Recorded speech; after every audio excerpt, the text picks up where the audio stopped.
Mercato. L'OL va-t-il pouvoir être actif en janvier 2024 malgré la DNCG?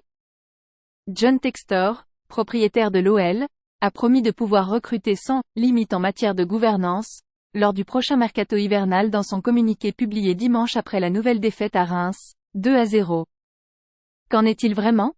Dans son communiqué, envoyé moins de 5 heures après la fin de la 5e défaite, en 7 matchs, de l'OL à Reims, 2-0, dimanche, John Textor en s'incluant dans ce nouvel échec, « Nous avons perdu », a livré cette phrase. Comme vous le savez, en janvier, nous n'aurons aucune limite en matière de gouvernance sur notre capacité à renforcer l'équipe.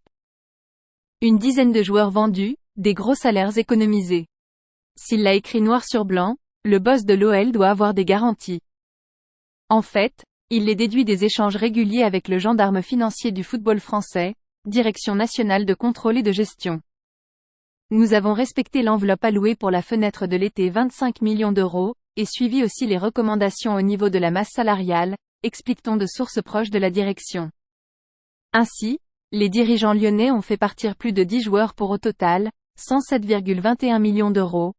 Quant au départ de Jérôme Boateng, Houssem Aouar et Moussa Dembélé, ils ont ainsi délesté les comptes de salaire XXL. Les engagements ont donc été tenus et devraient permettre, lors d'un prochain passage devant l'instance au mois de novembre, comme le jalonne le procès de fonctionnement de la DNCG pour tous les clubs professionnels à l'OL, de voir passer le feu de rouge cet été à vert cet hiver. Ces mouvements ont, espère-t-on dans les bureaux à Dessine, dû rassurer les instances sur les capacités du nouveau board à tenir ses engagements. Et la vente bien engagée d'OL Reign. Sans compter qu'à cette période à échéance de 60 jours environ, d'un nouveau passage à la DNCG, le closing de la vente d'OL féminin sera conclu. Il doit être annoncé à la mi-octobre et induirait une économie de charge d'environ 13 millions d'euros, le déficit structurel annuel de l'OL féminin. La vente d'OL Reign, et son minimum de 50 millions d'euros de rentrée, serait elle aussi bien engagée. De quoi passer du stade « promesse » à « réalisation ».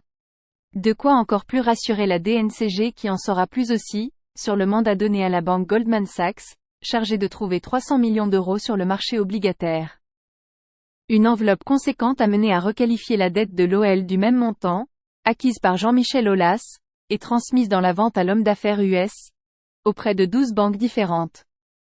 Il s'agit là d'une opération de simplification.